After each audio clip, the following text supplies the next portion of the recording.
Hello and welcome back inside the Parc Fermé for podcast number 773. This is Todd. No, Todd, not now! AKA Negative Camera. You know why I've asked you here. You must convince the villagers that I'm harmless. That's exactly what I need you to do. Tonight, for your kind consideration, we're going to talk about, well, what else? We're going to talk about Ukraine. That's what we're going to talk about. But before doing that, I have to introduce my guest tonight, which of course means I have to go all the way to the right coast of America, nestled in our nation's capital, where she plies her skills at like number crunching and divining the meaning. If I rated something as a number 4 out of a scale of 1 to 5, she would know what that means. You know her, you love her. It's the lovely, redoubtable Grace! Grace, how you doing? I'm doing good, Todd. How are you doing? I'm doing all right. All right. You know, just hanging in there. And Grace, I gotta tell you, Netflix are real bunch, aren't they? yes, they are. So, look, I understand the season for Drive to Survive is coming up, and that's exciting. A lot of people love the series, and I enjoyed it too. And so a lot of people are excited about it. And maybe the intent was here that we'd give certain bloggers and certain, influencers sneak peek and let them watch the season, and journalists and advanced preview to build some excitement and blah, blah, blah, blah. But I don't know if that's working that well, because I've already seen all these headlines where the people that got to see it early are already like quoting stuff out of there and talking about what's happened. I'm thinking, well, spoiler alert, you haven't even released the series and you're already talking about, well, this happened and this and that. And now I'm thinking, well, I don't know. I don't want to know all that. I want to watch the series, enjoy it, as it unfolds, like the rest of the world. But this like week and a half advance, and then I don't know. It's just me. Me and Dan record. Netflix are real bunch, aren't they? Yes, Dan, they are. So there you go. I don't know. I mean, I don't. I mean, clearly, I'm not subscribing to these influencer shows. What I know, even though I'm pretty sure Stefano Domenicali listens to our podcast, but I don't watch their stuff, so I can't help you. Well, there you go. But they do it with video games all the time, right? Like, they'll put out video games to influencers ahead of time so that you can watch them play it and get this inside scoop before you can play it. But I think it's very different in a movie or TV show or Netflix series kind of context. I kind of felt it was, it's one thing if HelloFresh is coming out with some new dish that they're like sending their influencers, and I already know about HelloFresh, food and all that crap. But this is, like you said, this is like a show. So if you're already telling me what happened in episode 7, and and it's like, well, there's already a trailer, right? Like, what are you doing? Yeah. So anyway, I don't know. I guess, and also HelloFresh, Tavala is totally. I'm in on that. They need to perfect that technology so I can just have that. I just see the ads. I don't have a clue what HelloFresh is. I'm not interested. HelloFresh is where they send you food, right? And then you make the meal out of all the ingredients, right? You don't have to like buy anything. They mail you all the ingredients. Tavala, they send you a toaster oven and you just put these little containers in and it like makes your dinner. Which I am all over that. Really? I don't have one, but why wouldn't you want that? If I could just like put in something in a toaster oven, push a button, and it came out and it was like, it's like the Jetsons. Why wouldn't I want that? Grace, you can. It's called a Hot Pocket. Yeah. I think this is a little higher than the Hot Pocket. Are you sure about that? Okay. I don't know. It looks like it's higher than a Hot Pocket, but maybe not. I'm sure it is. I don't know.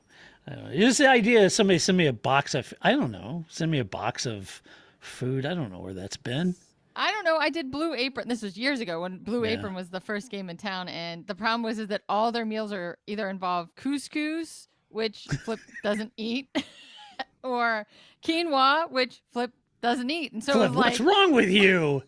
Does he eat guacamole? Yeah, but that's not a weird grain. He's not very adventurous when it comes to grains. Like other things. Well, he's a discriminating grain lover is what he is. I guess. But, I could get him to eat, we ate sea urchin. It's not that he's not an adventurous eater, but it was just like every time I'm like, how about some couscous? And he's like, I've never liked this. You keep trying to like couscous that much. Make it different every time, and I don't like it any time. Yeah. But I'd eat couscous long before I'd quinoa. Yeah, well, that's fine. I like them both. But yeah, so that became a problem that all their meals always had one or the other. And it was like, well, this isn't going to work. Well, that would be a problem. Yeah. So there you go. You know who could use some couscous and quinoa about now is Haas F1. They could use something, anything. Can they put it in the fuel tank? They'd like that. We're now powered by couscous. Paul just sent me a text this evening with a quote from Gunther that said, "We're good. We're fine. We'd like more money, of course, but we're fine. This just gives us a bigger negative number." He's beyond like punchy. I don't know what stage comes after, punchy. I've been up for 3 days straight working on some project that's due, right? He's beyond that, whatever that next stage You get into that just constant nervous, that nervous laughter thing. That's where he's at. He's just, he's in some far, far place that none of us should ever be. I honestly, after this whole thing with Ukraine, I'm thinking, I was half expecting Gunther just to walk in this, screw it, F it, I'm done. This isn't worth it. I'm out, man. Go find somebody else to put up with this circus. I'm out. I tried Rich Energy. That didn't work. I tried a Russian oligarch. That didn't work. I'm out. You have to call Gene, though. You know what, Gene? Because that's this. Speaking of, Drive to Survive, right? That's the first season. The end of the first episode is him having that really hard phone call with Gene. It would just be the opposite. Listen, Gene, I've had it. I've had enough. Here's where you can put it. I don't want to deal with you anymore. I'm out. Gene, I told you should have sold to Michael Andretti when he came poking around, but you didn't want to. Nope. So you and your CFD machines can have a nice day, and you can run this team. Go mill your way out of this, Gene. Mill your way out of this. That would be great. Grief. There'd be some more F-bombs in there, but that's the idea. Well, yeah. I'm trying to be, kid friendly here. For sure. But I just think that add in a few cuss words and basically go mill it yourself is what that call would come down to. That's exactly right. Well, let's talk about Haas F1. Sure. So, a lot going on. Testing coming up this week. Yep. Excited about that. For most people, anyway. I'll get into that too. Spoiler alert. Spoiler alert. I already saw Drive Survive, man. It was great. It sucked. Okay, so Haas F1 this week terminated its sponsorship deal with Uralkali. Can you even say that? Uralkali? Uralkali, yeah. And it parted ways with Nikita Mazepin. Sure did. Right? Pants out. Yep. Right. I want it now! What's the matter with those twats down there? So Nikita's out. His dad's company is out as a title sponsor. Vaporized. Yep. Right? We took the little stickers off. That's I was glad that because Ferrari put out a video with their car launch of them putting the stickers on and real carefully putting. So I'm it was basically the reverse. That was I'm glad that Ferrari put that YouTube clip out there for Haas. Right. So you can see Gunther out there overnight out there with the cars, and you've got the product you've bought at the store with the price sticker that just peels off and then all the sticky. So he's out there with his fingernail trying to get all the sticky off and some rubbing alcohol. Some gooby gone, right? Yeah, right. He's like, damn it, just God.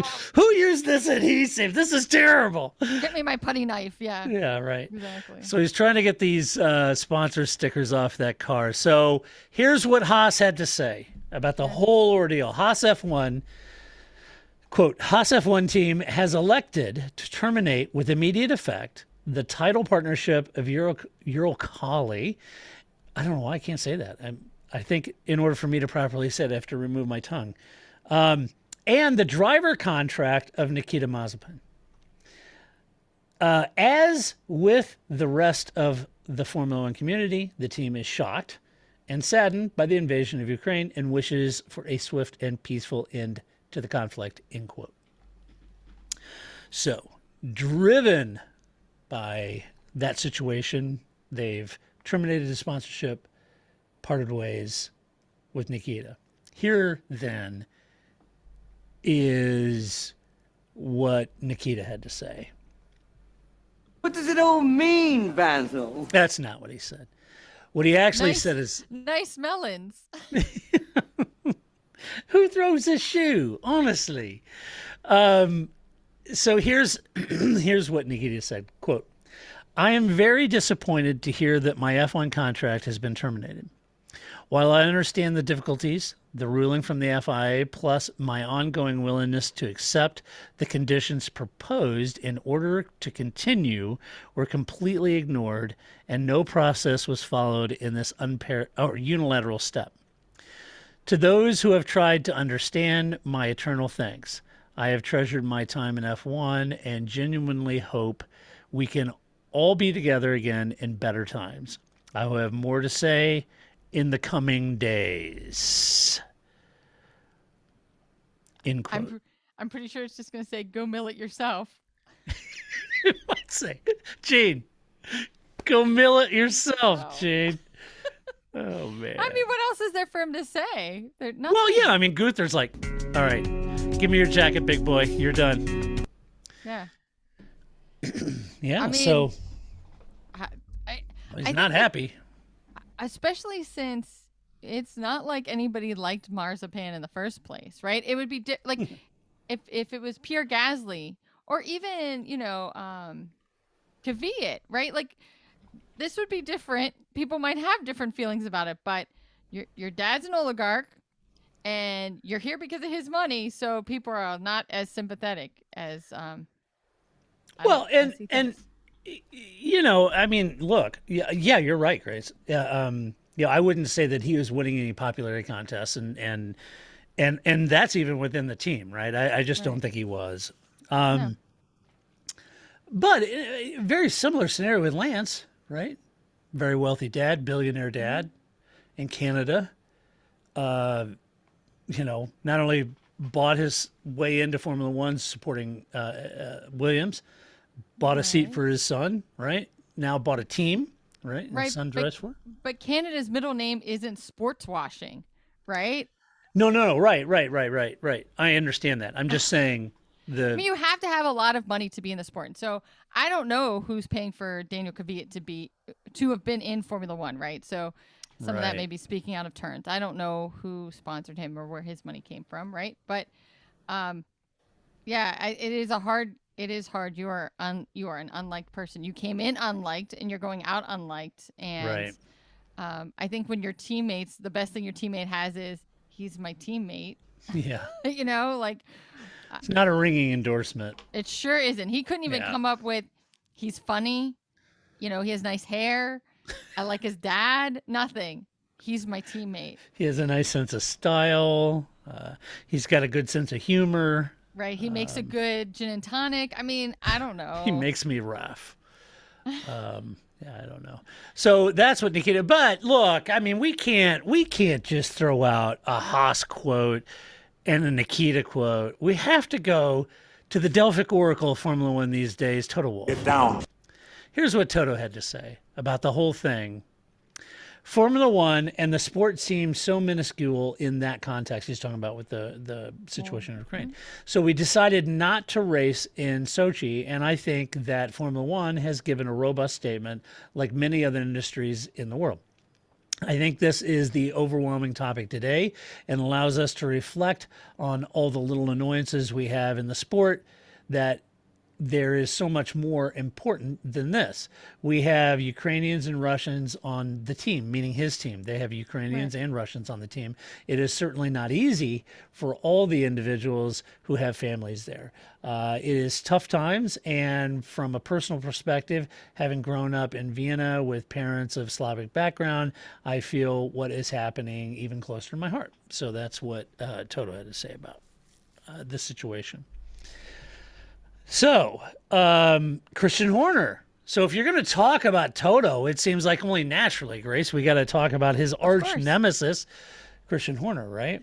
So you also got the leaked copy of Drive to Survive. Yeah, right. Nemesis. Christian said this, quote, "It's shocking to see what's going on in the world. sport is almost irrelevant at a time when you see what's going on like that. Certainly, Formula One, all the teams took a very strong position. Last time we were all last together about 10 days ago.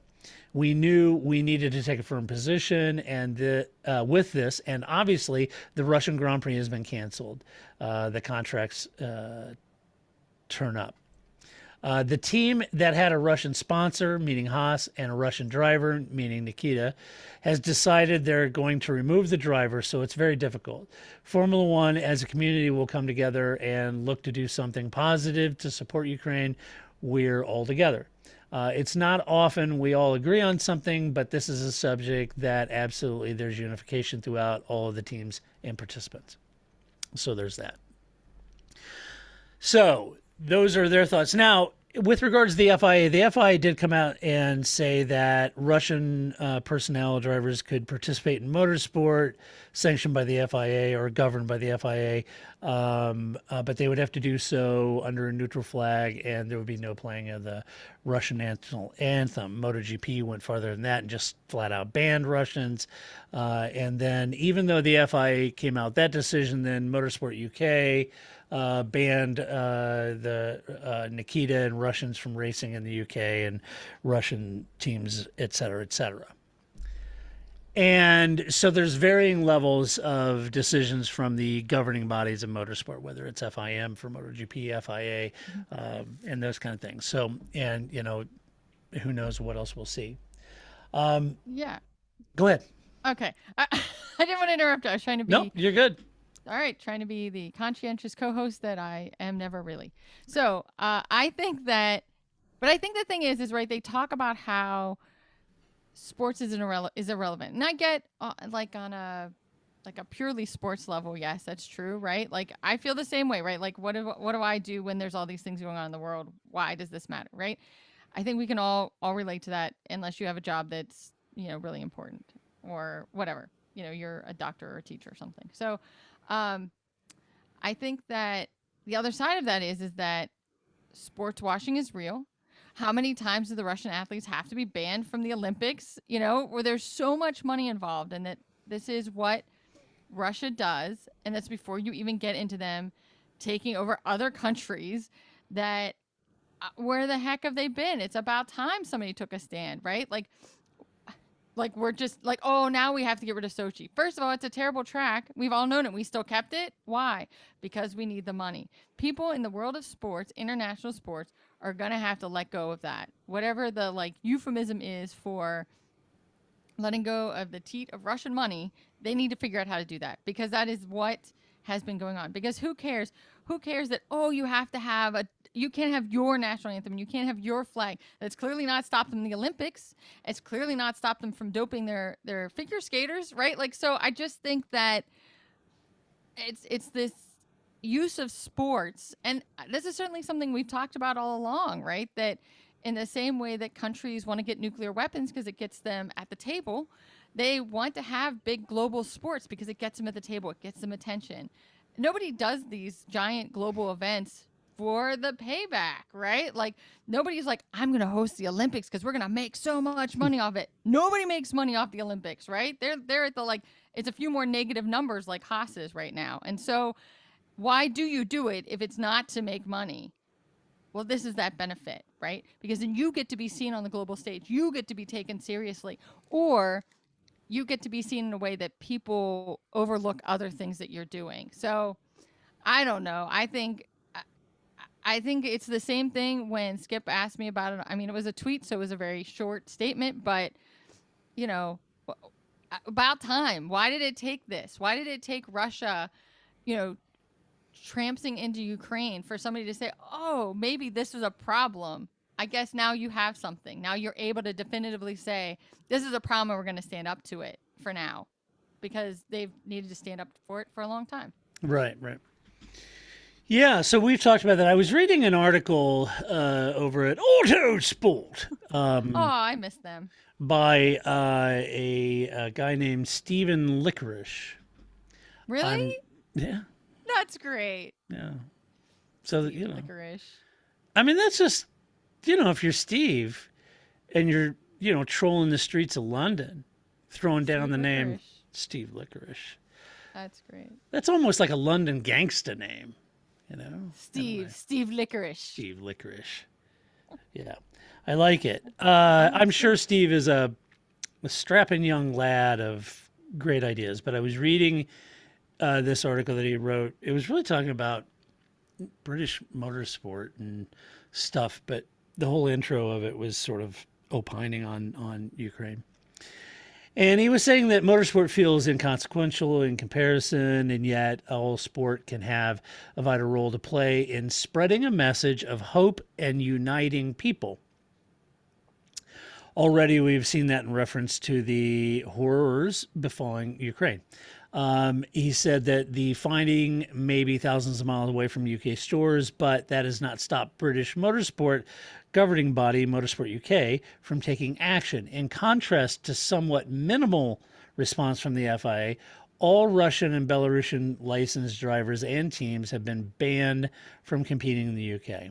It is incredibly reassuring to see such strong leadership from our domestic ASN, which is clearly viewing events in Ukraine from a global perspective and acting accordingly. So, all right. So I have been reading a lot of different commentary from journalists, from news stories, from editorials, and from social media about the whole thing. And so, as we want to do, I try to look at this from several different sides. And there was something that kind of does stick with me. He says that those actions are they're spreading a message of hope and uniting people. So that's what those actions the Motorsport UK is. And I don't know. I'll let you draw your conclusion whether you think banning all Russian drivers, teams, etc. from motorsport in the UK is actually spreading hope and unity or not. That's up to you.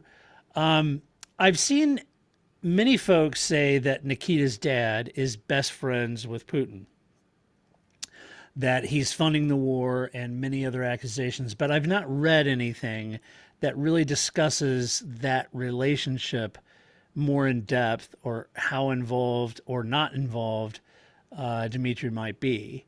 I've just seen a lot of people, and I've seen some people post pictures of a picture of Nikita and his dad in a room with Putin. But to be fair, I've seen pictures of Sebastian and Lewis and other people in a room with Putin. So I don't know what the context of the photograph is.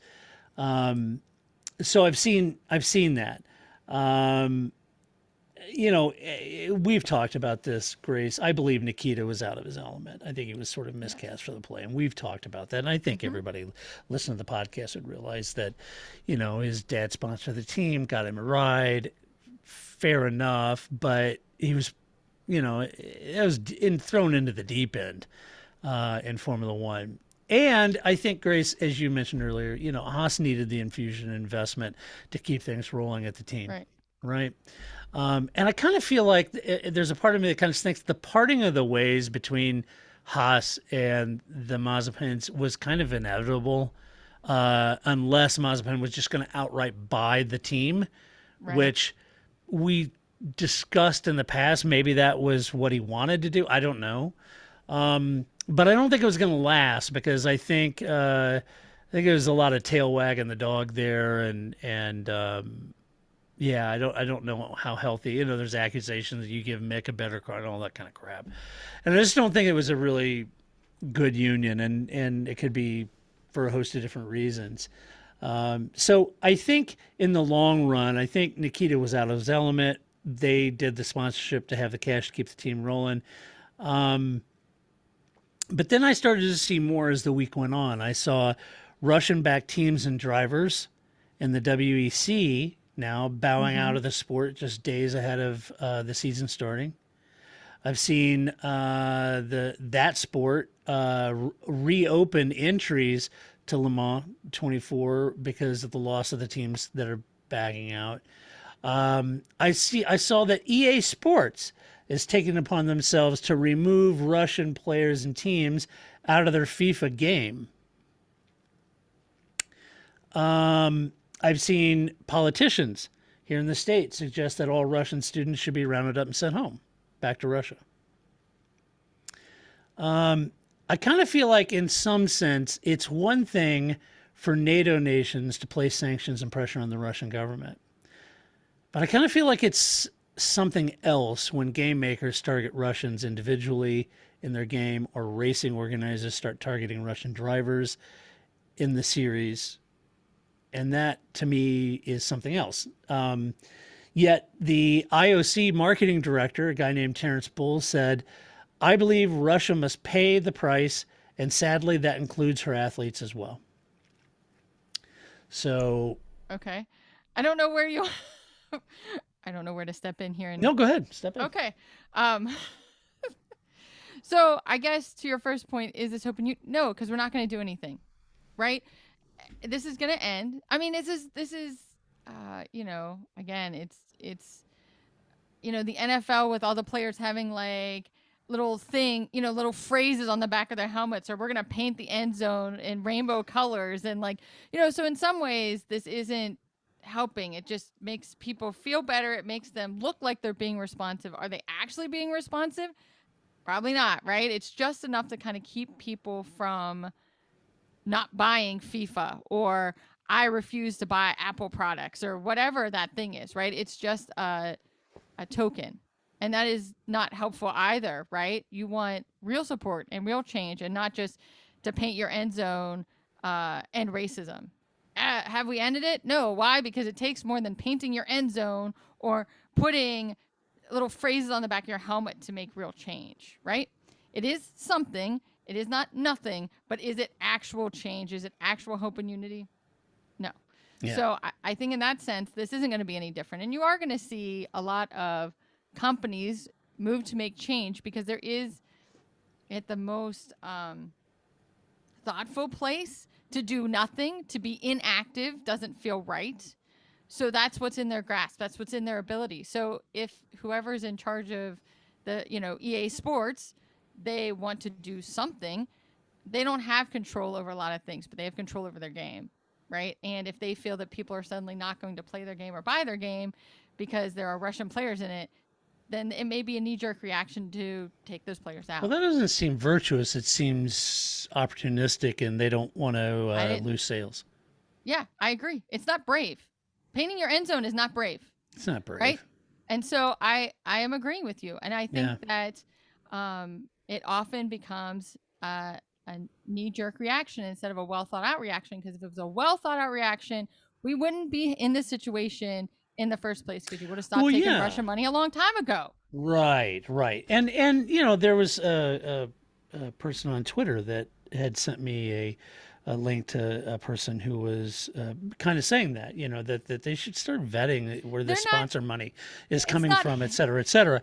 And I just had made, and fair enough. And I appreciated it, and I thought that's great. I think that, Formula One has a history of taking sponsor money from things that at first seemed okay, at best neutral, and then turned out to be not a great idea or not a great pairing.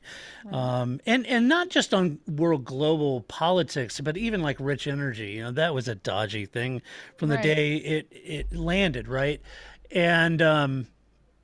And so I'm not, I'm not endorsing an invasion by any stretch of the imagination, but nor am I suggesting that human life pales in comparison to going racing, right? And I get that.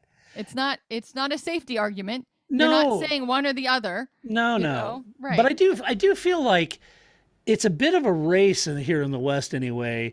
It's a bit of a race to out-cancel or out-sanction Russians in a race to be sort of virtuous or whatever, like you said, so it doesn't impact your bottom line or whatever it might be.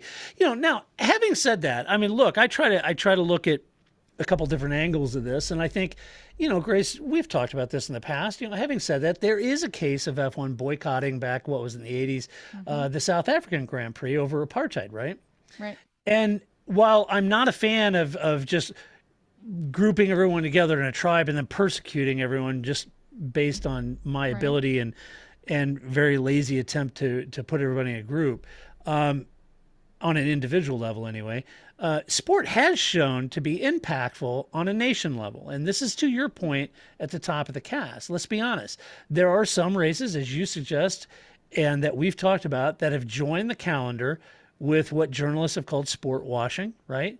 And this is to add legitimacy, is what you talked about, to their nation. And if that's important to them, which clearly we've talked about in the past, of why that's important to these nations, to have these races to add legitimacy, right? And if that's important, then by all stretch of the imagination, boycotting or canceling, in F1's case, canceling the Russian Grand Prix, well, that is sending the right message then, right? But is persecuting people who happen to be Russian, is that in the same vein? Right? And I think that's what's catching me. That's what I'm getting hung up in the fence on. So, right. So you never want to treat, there are no monoliths, right? You can't just say all people from the Midwest are the same, or all, or you can't just say, well, Grace, you're from the East Coast, so you must be like this and you must believe this. Well, that's clearly not true, right? Right. And so that's not true of you either, right? And so you never want to treat people like a monolith, because there are no monoliths, right? And so I think it becomes tricky in one sense, but the other side of it is that if you don't ban their athlete, at some point, what will Russia respond to, right? Well, and I guess that's kind of the point, that the theory here could be, and I'm trying to dig in a little bit, but perhaps the theory is to place pressure on citizens of Russia, their sport teams, their, those things, in the hopes that maybe those individuals in Russia will lose confidence in their political leadership, and thus maybe usher in some change from within, right? Right. It's that sort of Putin's desire for Russian geopolitical positioning versus your average Russian's desire just to make a living, right? Right. And so when you're pitting those two elements together, what does that look like, and does that create friction points within Russia to facilitate the change that people would like to see? I don't know. It's just a theory from my perspective. But I also wouldn't want people it's no different than you don't want people yelling terrible racist things at Asians, or right. No. And so I think that, and certainly that still happens to, friends of mine, as I'm sure anybody in any sort of minority category faces. So I do think that there's a difference between the political class versus the financial, the financially wealthy, and your regular people. And I think that you don't want to that's why sanctions are always a sticky wicket, if you will, right? Because you want to shut down North Korea, but you don't want their people to suffer more than they already are suffering, right? And so how do you make that happen? How do you make that work? And that everything is related, and especially with Russia. And I think that's what complicates everything as well, right? Because there's also been a lot of discussion about, why do we care about Russia? It's not as if Russia is the only war going on right now, or the only war that's happened recently. But yet, there's Ghana, Syria, Afghanistan, Iraq. You could name several places that have been invaded just in the 2000s.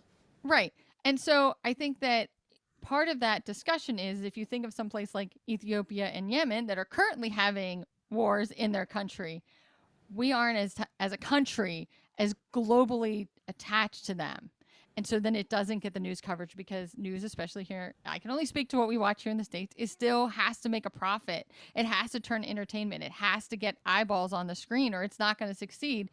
So covering a place like Russia, where there's a direct connection and they've been our enemy for a long time, and it's going to get eyeballs on the TV, is always going to get more coverage than a place like Yemen, which we don't see as connected to us. And we don't see, our gas prices going up if we stop taking their oil.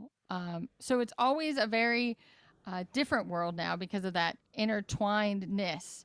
And this is now, I feel like I've turned this into an economist podcast instead of the Parc Fermé, but for sure China's watching as well, right? So that's the other side of this, is that, and that was very clear at the Olympics. It's not like, Putin was just like, I'm over here by myself. No, they're fully into each other. And so China is certainly watching as well about how this goes down and what countries do. But that's all related to the global, tangledness we all have with each other now. It isn't just us, and we can't just say, nope, I'm going to put up my walls and I'm not going to deal with anybody anymore. That's not how it works. Yeah, I was reading the former British lawmaker Hugh Robertson, who was the Minister for Sport and the Olympics, delivered in 2012, which always it always reminds me of WNA with Ian, the head of Olympics deliverance. Anyway, I segue. And he said, quote, "The sporting world may have to wean itself off Russian money." Oh, yeah, see? Over the past few days, it has become apparent that political, economic, and trade sanctions will hurt the West as well as Russia, but this is a price that we will have to pay to achieve a greater good. So, Yep. Clearly, it depends on who you are, on what you feel the greater good is. That is in the eye of the beholder, right? On that front, speaking of this, I've seen on that front. I was on social media. I saw calls for Ferrari to answer for its Kaspersky sponsorship. Now think about that terminology.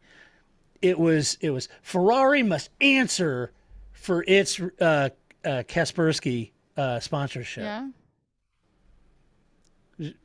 There's an Why, issue. why don't you just tag Kaspersky and ask them what they're doing to help in it? But why Ferrari is answering for what? I mean, what? Because they're taking their money. Yeah, but they can't. But Ferrari can't go tell Kaspersky what to do. They could. They could stop taking their money. They could stop taking their money. Yes, they could. You don't think that counts as answering for it? I think Ferrari taking Kaspersky money is an issue. That's what this person was saying. They're saying, agree yeah, with they need that. to answer It's been for an it. Issue. I think the verbiage may be incorrect, right? I think that's not where I don't think that's where the discussion is. The discussion is, should Ferrari be taking money from Kaspersky? The answer is no. And yet they still do. And so something should be discussed, and there should be something done about it. This has been an ongoing issue. This isn't new either. No, they've had Kaspersky for quite a while. They sure have, and it sure has been problematic. As problematic in what way? In that Kaspersky is a known issue, right? That sounds really great, Grace. I mean, it's not as if they're clean company. I was not prepared for this argument, but sorry, I'm not trying to catch you off guard. I know, right? But I guess without having I'm not also trying to make this like Grace's point is invalid because she doesn't have these facts at her hands. No. I'm just saying that I think that a lot of people in the know would be like, Kaspersky. That is interesting. And in the United States, we've had some issues with Kaspersky and their data practices. And I think that's problematic for Ferrari, and they shouldn't be taking their money. Yeah. Does that mean they should answer for them? No. Just like I have conversations with you, but if somebody came to me and said, "Oh, Grace, you need to answer for Todd," I'd say, "No, you call Todd and you talk to Todd." Right. But I think that's arguing about semantics. I think it might be. I think Ferrari should stop taking Kaspersky money, and that's correct, and that has been the way it should have been, and it's not. And that's just one more place that we're all like, oh, now we have to worry about it. No, we should have been worrying about it. The United States has had issues with Kaspersky. That's not new. Yeah, right. That's true. Then I was, going over this last week, kind of looking at all the actions, and this is where it just seems like everyone's trying to, one up everybody. But first, you've got Apple saying, well, we're going to halt all sales in Russia. You have Cogent saying, well, we're cutting off all internet service in Russia. You have credit card companies, they're going to stop all operations in Russia. And the question is, what would be next? Are we going to stop selling Levi's in Russia? Are we going to stop selling braided bully sticks to pet owners in Russia? Stop selling F1 TV subscriptions to Russian people, right? The counter argument, Grace, could be made: would Apple do the same if China moved on Taiwan? Or what about the Uyghurs? So I think that's a valid. Okay, so first of all, my first point is I think there's a difference between companies that could move money. Right? Credit cards, banks. That's a different issue from bully sticks. Okay. So, and I think they're just being, poetically interesting, right? Yeah, I'm just saying, what products, what There is services, what's so next, right? There's a difference between a company that sells bully sticks to pets saying, we want to do something and this is what we're going to do, or we're afraid of our bottom line and so we're going to do this. And those two things can be related. It's not one or the other. But I think there is a difference between a company like Apple or banks and credit cards saying, hey, we can stop the flow of money in this country, or we can stop our big products. But okay, I'm going to tell this story, and I'm going to hope this because I agree with your last point. So I had a friend who would never set foot in Walmart. And so he was like, oh, I'm totally, we should ban Walmart. Okay, but that doesn't count because you would never go to a Walmart. But what about Banana Republic, which you buy all your clothes from? If you knew that Banana Republic had the same labor issues that Walmart had, now I'd believe you stand for something, right? Because now you have some stake in the game because you care about Banana Republic and you don't care about Walmart. And I think that's some of this point here is that it's one thing if I say, I don't want to do this thing I never cared about in the first place. That's not brave. That doesn't take anything. But for me to really give up on something, that's very different. And so for people, and I do think China, as I stated earlier, is a very sticky wicket. Where the world stands with Taiwan is a very sticky wicket. And where we stand with the Uyghurs, that is just as clear. Why do we continue to do these things? Because we're so interwoven at this point with China that we can't just say, I'm putting up my walls and I'm done dealing with China. And so what do you do? What do you do as a company? What do you do as individuals? Well, right. If they moved on Taiwan, would Zhao lose his ride at Alpha? Would they ban Chinese drivers? China is watching, as I also stated earlier, right? That right. For sure, China has one eye on Russia because they have one eye on Taiwan. Yep, right. So you got to wonder, if it's a hypothetical, I get it, but there have been egregious things in the past, right? That these companies didn't make any moves like this, right? So, and I think that's part of the counter narrative on this whole situation. Look, like all incidents, there are many views of the same situation from supporters to detractors, and the reactions are wide ranging. That's for sure. Some of this strikes me as ham-fisted in nature. I've seen people posting pictures of signs at restaurants banning Russians from eating at the restaurant. Right. To me, this kind of behavior has no place in civilized society, nor does invading Ukraine. I'm not excusing either. I'm saying that it was a very bad idea to start rounding people up about their nationalities and castigating them in mass.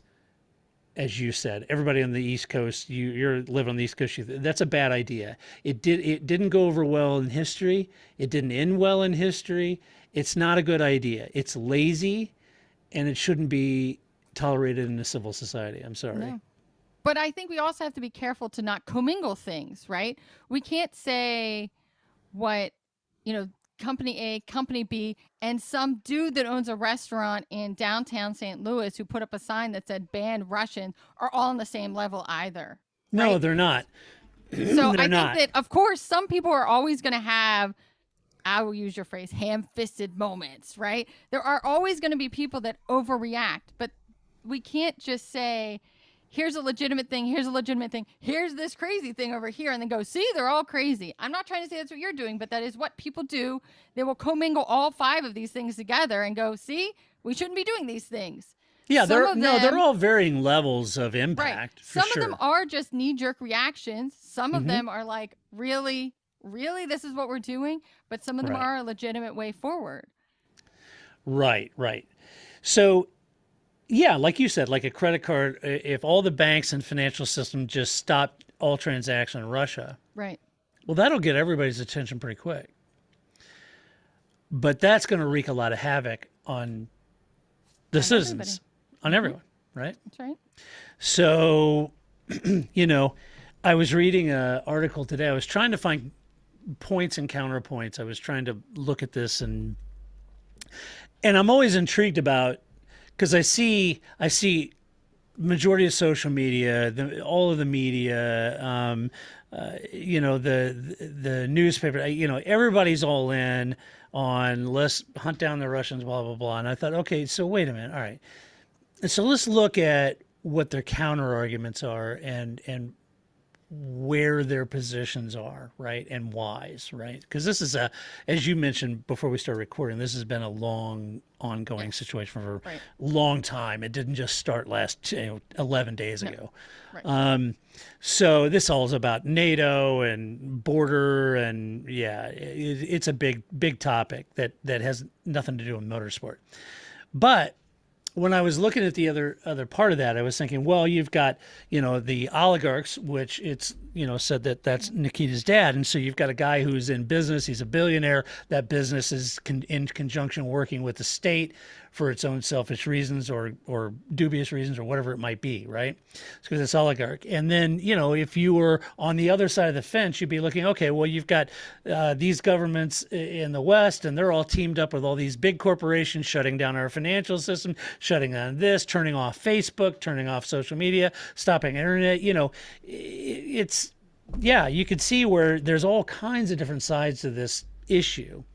And racing isn't the most paramount thing when people are getting killed by any stretch of the imagination. I think Christian Horner's right. I think Toto Wolff's right in that sense. But it is concerning when a governing body for motorsport just says we're just going to ban all individual Russian drivers, individual Russian, teams or whatever it is. I don't know. I don't know how I feel about that. I think that Canceling the race and the race in Sochi, I understand. I get that. You'd want them. I guess what you're asking is for them to be thoughtful and transparent, and we may never get that transparency, right? Right. We certainly don't get it on anything else they do, but right. That's what you want. You want not you. We as people want governing bodies and countries and companies to be thoughtful and transparent so that we can understand where they're coming from. Yeah. Even if I don't agree with you, right? Yeah, that's okay. I may not agree or I may agree. Right. It doesn't really matter, but it's just be important to understand kind of thinking because there's varying levels of decisions that are made, like you said, the FIA and FIM, two different things, and Motorsport UK, two different approaches to that. There's a lot of different opinions all over the map. And I think everyone getting it even more and more and more augured into a position as quickly as they have by just sort of a lazy, ham-fisted approach to this thing isn't really helping dialogue, isn't helping. And that's, I think, your point, Grace. Just changing your social media profile picture or painting your end zone isn't doing anything. Right. But I think in some ways, not the NFL, but you and I as just people, right? That's one thing we can do, right? I can show this is how I feel about this, and I can have dialogue with people, and I can support organizations that I believe are doing good in the world, whether with money, volunteerism, donations of goods, etc. Right? I think when you're talking about a business, it's a very different situation, and I do think that, again, as I said at the beginning, I do think there's a difference between like motorsports as a thing, as an activity, as in like I'm a survey methodologist. Does the world need my job? No. Would you also survive if I didn't do this job? You'd be fine, right? I'm not a teacher or a doctor or, something like that. Yeah, on that side of it, what I do is not in comparison, but they do hold power. You're Formula One. You're in how many countries? How many eyeballs watch your sport? How many countries you give races to? Not because the track is great or because it's entertaining, but because they have money and it's sports washing and they want to be at the table. So they have to have that conversation with themselves and they have to be transparent with us. That would be ideal. Will they be? No, because they're never going to do that. Right. Well, you've got, a lot of people on social media saying, okay, well, don't stop at Sochi. Why are we racing in Saudi? Why are we racing in Bahrain? Why I are we think there are racing plenty of countries in Abu that are a Dhabi? problem. Right? Right? I think... So, You could argue that Azerbaijan is no saint in this either, but then you can get to a point where none of these countries are. So right, because then what are we going to be willing to do? Depending on who the audience that you're talking to, you said, well, why are we racing in America? Why are we racing in the UK? Right? I mean, we can only race in Switzerland, Finland, and Canada. Yeah, right. So although isn't Finland one of the countries that people don't think exists? Anyway, that's one of those like it's just like Norway. And there's no Finland, right? Right. But but I do think there is something to be said about having conversation. I think that I'm a sociologist. I always value that, and I always value everything is both micro and macro. So you and I having this conversation and the dialogue we'll continue to have with people who listen to this podcast, and especially Stefano Domenicali when he listens to this podcast. Oh, yeah. We'll continue to have that dialogue, and that's important too. But so is actual change, and so is making laws, and so is calling, your congressmen or politicians and protesting and signing petitions. Like all of these things are valid. It's not just one or the other. And you as an individual, what's your role? But something like Formula One, you have a huge role, and they really can't just put their heads in the sand over this. They can't just say, it's not that important. It's just Formula One. It is important. Yeah. You're a gazillion dollar sport, people. It is important. And it's like with Toto Wolff saying, he has staff at his team absolutely that are Russians, and he has staff that are Ukrainians. Yeah, absolutely. So what's the Mercedes AMG Petronas going to do? They're just going to go grab the Russians down there and drag them out to the curb and kick them out and export them back to Russia? I mean, these are people they work with. They're probably fine people. And so you have to... He has to manage that situation. They have to dialogue through it. It's got to be a tough time. Both those employees, if there was one of each or multiples of each, those employees have families back home that are being impacted by either side. And so this is life is messy. It's intertwined. It's complicated. It's complex. And I think that's, I understand, getting on and tweeting stuff, and that's fun, but man, life is too complex for that. You look at motorsport in general. Look at Formula One. It in and of itself is complex. Where its money comes from, how that money is got. It's a big ball of crap. And it's hard to figure it out. So, yeah. Well, I can tell you this. This is what I do know. Okay. The team have confirmed that Pietro Fittipaldi will test for them now. At Bahrain this week, but they've not said anything official about a race seat for him. And at this point, I'm kind of wondering who they might pick. Would they just quickly slot Pietro in and leave it at that? Yes. Would they look for, another veteran? Would they look for somebody else that they could bring in? Why? You are in the negative. Why would you try to bring in somebody that's going to cost you more? You're already paying. You're already paying Pietro. And you already have. You're not starting from scratch. That's the other side too. Even if you are Mercedes, in this situation, I would want somebody that's already embedded in my team. Why would I start from scratch 2 weeks before the race? Right? Yeah. You already have his seat size, his helmet size. He knows the engineers. You already have this connection, right? Like he's already had seat time for you. He knows where the simulator's located. Right. Why? The race is in 2 weeks. Why would you start now with a new driver? That makes no sense. And what a great opportunity for Pietro. Right. So that probably means they're going to pick somebody we've never heard of before. Or, you know what I mean? Because this is the logical choice. They'll probably call it the Hulk. Right. And this is never what Haas does. So bring back Roman Grosjean. I mean, why not? Why not? So did you see the fan vote on the most popular IndyCar driver was Roman Grosjean? I love it. That's great. How did that happen? Oh, good for Roman. That's great. Yeah, I mean, he's a nice guy. He's got a feel-good story, right? But I think that I would be shocked if they pick somebody other than Pietro Fittipaldi to fill his seat. I would be too. I mean, let me ask you this. At this point, though, if I was Mick, man, I'd be asking anyone to pick up my contract. Just get me out of this team. Why don't you take the Chinese driver that you just hired it out for Romeo and bring him over here to Haas?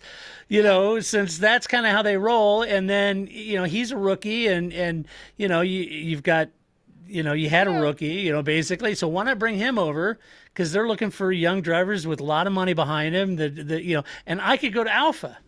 So basically, he's Oliver with his bowl getting porridge from people, please. right? Like, Oh my gosh.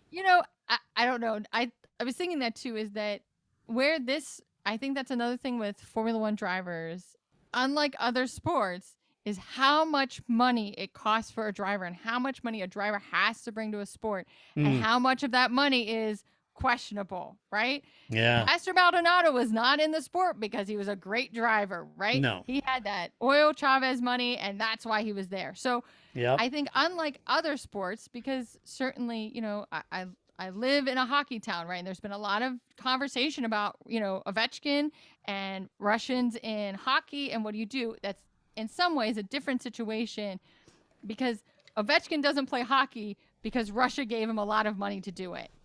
And so that's always going to be harder, stickier for motorsports because in order to have a seat, it's not talent. It's how much money you bring, and the sources of that money is often questionable. Right. But give Pedro a drive.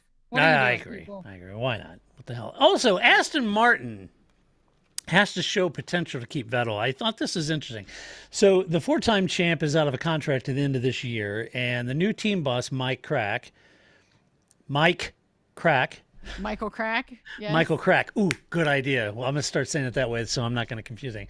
Why doesn't he call himself Michael Crack? Michael Crack. We always talk Michael Massey. We didn't call him Mike Massey, right? So Michael Crack said, quote, "It's clear that a guy like Sebastian, a 4-time champion, he does not want to be the 15th or 12th or 8th. It's our task to deliver a performing car or say a performing structure because I think Sebastian is a clever guy. He will not be focusing just on this year's car or whatever, but focusing more on what is happening and if he sees potential." So I agree with Mike. I understand that. I've met Seb a couple times now. He's a super nice guy, very smart guy with regards to car setup, handling, all of the development, super sharp guy. And so I can understand the team's desire to keep him for that aspect of his craft, right? For car development, et cetera, et cetera.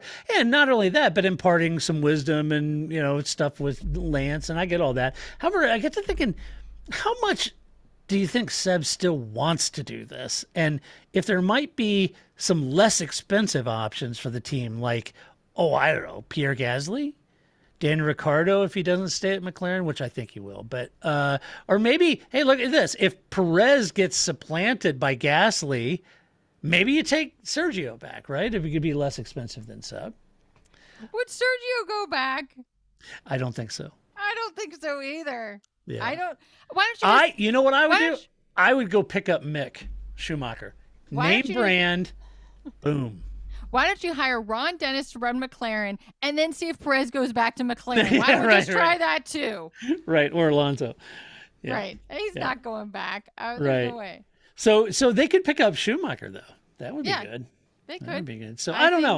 What do you guys think? I just thought it was interesting. Well, we got to do whatever we can do to keep Seb, and I'm thinking, I don't know. That's coach speak. Yeah, it is. I know. He's not going to say, we don't give a shit about that guy. He comes, he lives, he dies, I don't care, whatever. They're not going to say that. They have to say this like supportive stuff. And if he lives, if he dies, he dies.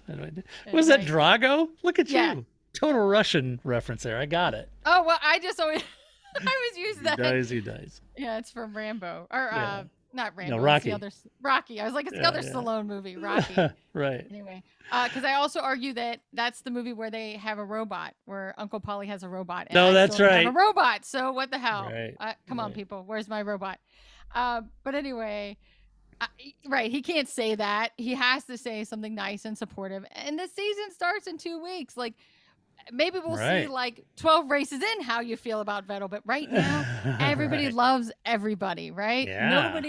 Nobody's throwing steering wheels, nobody's kicked anybody, nobody's run a car into the wall.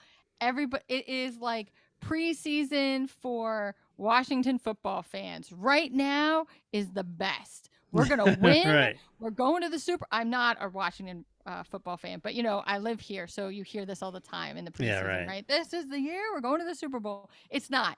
It's never going to be. I don't know why you guys think it's going to be.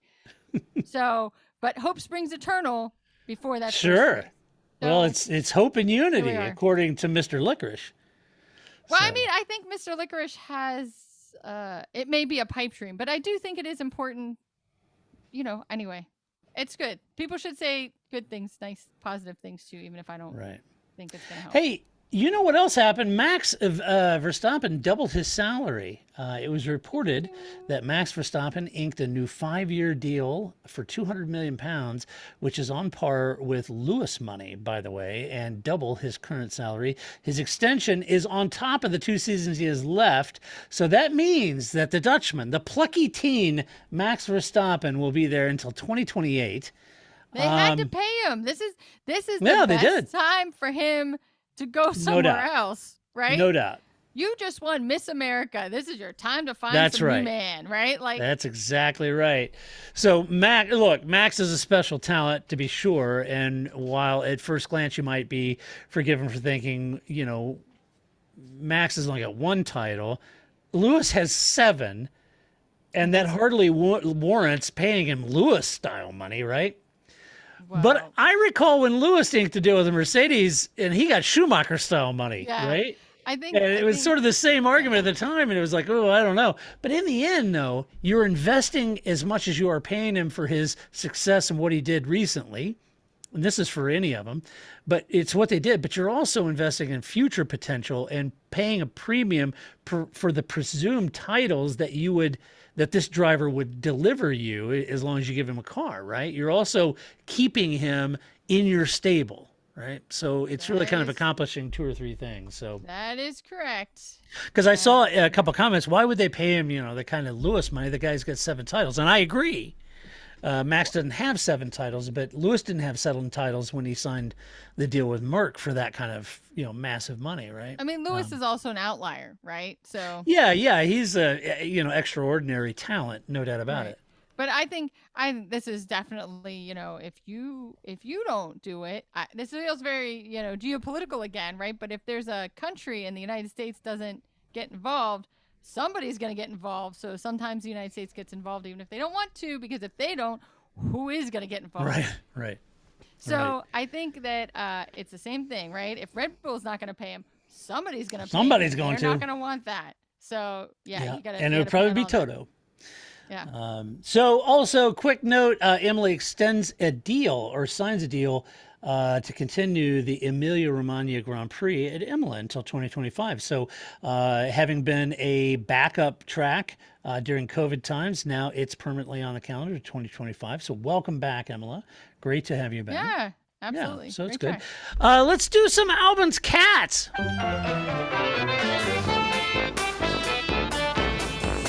Hey, do you remember when Schumacher used to do this on the podium and everybody, all the British press castigated him for doing this, and then he stopped? Yes. Or he would try to sing along with the Italian national anthem. Let it go, man. The Italian national anthem, it's just a jaunty thing. It would be hard not to do that. It's a great anthem. It really is. It is jaunty. That is the correct. That is the correct word, right? Yeah. So, all right, give us some Albin Cats before I get into my no shit headlines. All right, so I did want to say the MotoGP season started this past weekend in Qatar. A surprising winner. It was great. Bastianini. It was a great, very heartfelt race. I think that this season, as I would say most seasons, but this season especially is stacked up to be quite the interesting season. And how about that Pol Espargaro? Yeah.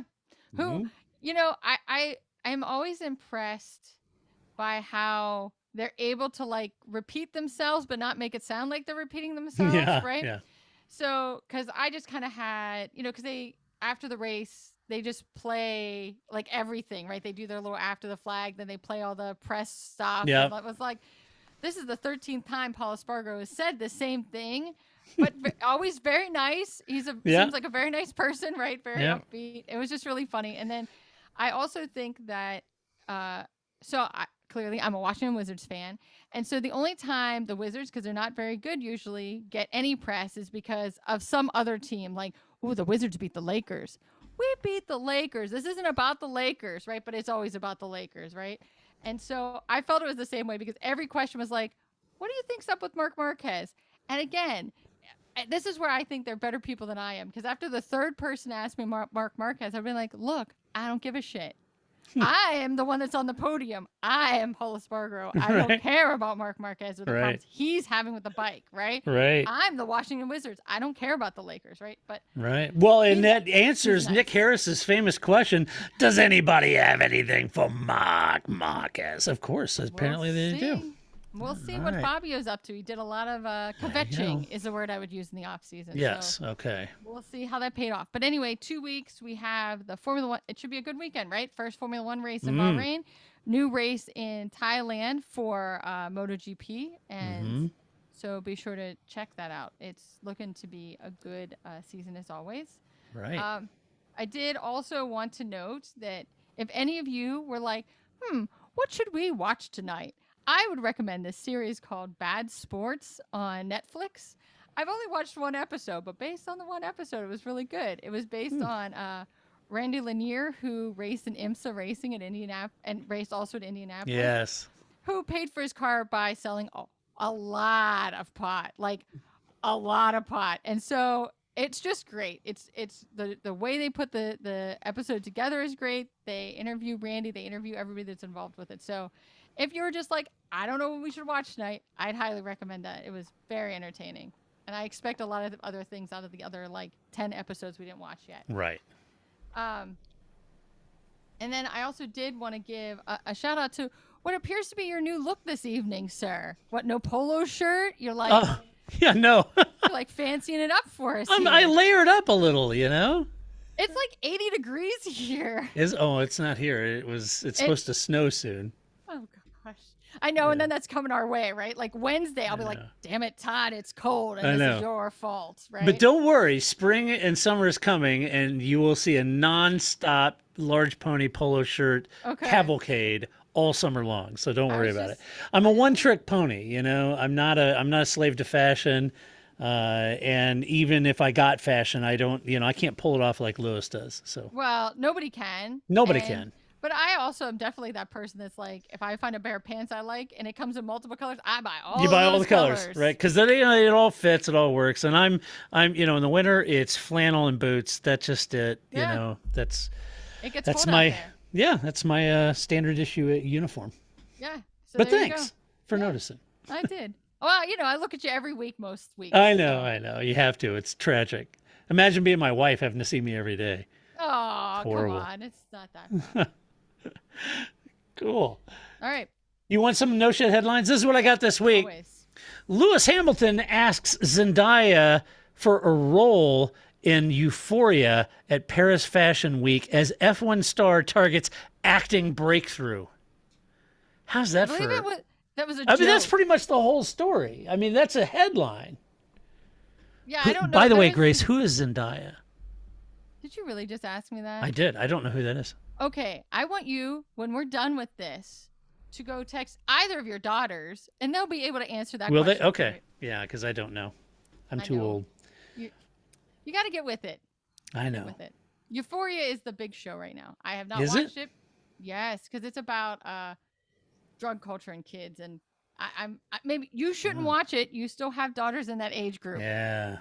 I don't even have. Well, I do have family members in that age bracket, so I have not watched it yet. But it's supposed to be amazing. But you haven't watched it. No, I haven't watched Euphoria. She's also in Dune. Did you watch Dune, the movie? I did. Okay, so she was the sand people. What are their names? Okay, Freeman. Good. Yes. Yes. So yes, with the blue eyes. She's the one that he sees in his dreams, that Paul sees in his dreams all the time. Yes. Gotcha. God, this was going to be another podcast where people were like, Grace, get it together. I'm like, oh God. No, they're going to make fun of me because I don't know who it was. But now, I did see it. Now I know that who was that is, right. Yeah. So she was. I know. Look, when you get my age, folks, you're like the dragon Vermithrax. All you feel is pain. Old and decrepit. If I ever get another cat, though, I'm definitely naming it Duncan Idaho. I think that would be the greatest name for a pet. That would be a great. This is my cat, Duncan Idaho. Duncan Idaho. I like that.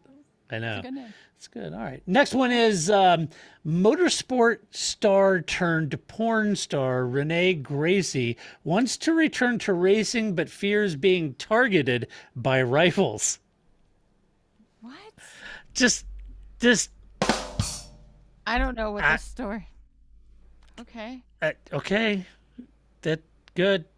Okay. There you have it. All right. This is a good one. And this Netflix are real bums, aren't they? Yes, Dan, they are, because they released it early to a bunch of people who then went out and started writing stories about it all. I can tell you that the response to this Thank is you. mill it yourself. Exactly. That's the response. Okay, This go is ahead. the headline, quote, "That's why people hate you," end quote. Gunther Steiner lays into Nikita Mazepin on Drive to, so it was a Drive to Survive excerpt. Thank you. Thank you for That's why sharing that. people hate you. Well ahead. You know what? Netflix, that's why people hate you. You have bloggers and everybody else, and they're all, just review it, and that's fine. But they're writing stories out of this thing, and it's just, I don't know. It's a bad move. But nothing is going to top F smashing your door. That was by far the greatest thing that Yeah, I've right. ever said, and Right. it's totally off the cuff, and he's never going to be able to top that. So Right. And finally, in my no shed headlines, Haas could miss start of test after freight delay. Oh my! I know, right? Like, I actually am starting to feel bad for Haas. When it rains, it pours. That was terrible. Anyway, That was... so if they're a little late to the dance in Bahrain this week, you'll know why. So there you go. Let's do some mailbag. You've got mail. All right, Miles. Hey, Miles, how you doing, buddy? What's up? What's up, Miles? I appreciate all the questions you usually offer, and that was, and this is no exception. This is a good question. I will only appreciate them if I can answer them. Okay. Yes. Because usually there are things that I'm like, I don't know. I know. When is Paul going to be on again? That's right. Miles is a sharp cookie. He asks Sure great is. questions. Yeah. So Miles asked this: can you talk through what happens if during the first test your car is a dud? How do you decide whether to push hard on developing the car for this year or next? How do sponsors play into this decision? I think it's a great question. It's going to vary per team. And this is just my opinion. I don't work for a team, and I'm not gone through this as an employee of a team, but I have spent time with teams, and I've spent time with engineers at teams, and Paul obviously works for a team, but in Formula One, my hunch is it depends on how far you feel like you're off. Like if you're way off, you go back, Miles. There was a time when McLaren, there was a stillbirth. For McLaren, remember? We don't talk about that. Yeah, they don't talk about that. I don't know. It was the MP. I don't remember. Was it 14, 18, something in that range, Miles? It doesn't come to mind. But anyway, that car was stillborn. It never made it to the track. They had to tack back and make a B spec from last year's chassis. So this year's important, though, Miles, because this is brand new regulations. So they're going to be here for a while. So they're going to have to get on top of the chassis and design. And I would think that they've got to actually develop it pretty aggressively initially on to try to cure whatever ails, because next year they can spend more resources and try to solve for that, but they have to know what is causing the issue now, right? Because they're going to start designing the new car, mid-season or earlier. So they've got to figure out what's causing the issue, and if they make some progress, what's going to solve it, because at this point it's like free testing sessions, right? So they'll have to figure that out. The other thing that's going to impact this is the cost cap. So the sponsors, that could play in there if the car is way off the pace and is mired at the back of the grid for a season or two and they're not making advancements or progress. That could threaten your sponsor investment in dollars for sure. You would think, well, in the past, could you have sponsors pony up, get a bigger sponsor deal to get more cash to outdevelop your rivals or develop your way out of a hole, right? And in the past, that was possible. But with the cost cap, that's not as possible. So even if you had a sponsor give you $150 million, like Bybit did with Red Bull, that may cover a lot of your cost cap, but you still can't develop more than what the cost cap is going to allow for. So they're kind of stuck, but it will be interesting. And the reason I think this is an interesting question, because of the cost cap, there's only so much they can do in development. If they're wildly off the mark when they hit the ground in Bahrain or the test, they're going to have to figure out how much of that cost cap can we afford to spend on rapid prototyping and trying to solve for our ailments versus how much are we going to need to run the whole season. And that's a number, and it's not unlimited like it used to be. And so that's going to be a problem. It may, in this case, Miles, it could, I don't know, just my guess, it could force a team's hand to say, look, we spent a lot on the development of this car already. We're way off the mark. We need to do what we can within the cost cap to identify what's wrong with the chassis so we can start on next year's car and try to do that in parallel and try to fix this issue quickly as possible. Within limits, so it's going to be really tough for those teams that are off the mark, if they are, when they hit the ground. I agree. I think it's in some ways it's a widget's a widget, right? Yeah, right. And so I've certainly worked on projects where you kind of look at it and go, are we just throwing good money at a bad problem, and no amount of money is going to fix this, or do we need to bring in a new contractor? Do we need to think about this differently? Do you want to go to, and a lot of times there are other factors that are involved. Even if we as the team members are no, this is a bad idea. We should have never, lesson learned. We should have never gone down this pathway. If you're spending budget money, you still have to spend that money, right? It's not, my opinion as the project manager or as the contract lead isn't the only opinion in the room. Other people's opinions hold more weight than mine. So, which is surprising to everybody, including myself, but it happens. And so this really, in some ways, isn't different, that there's a lot of factors that are involved.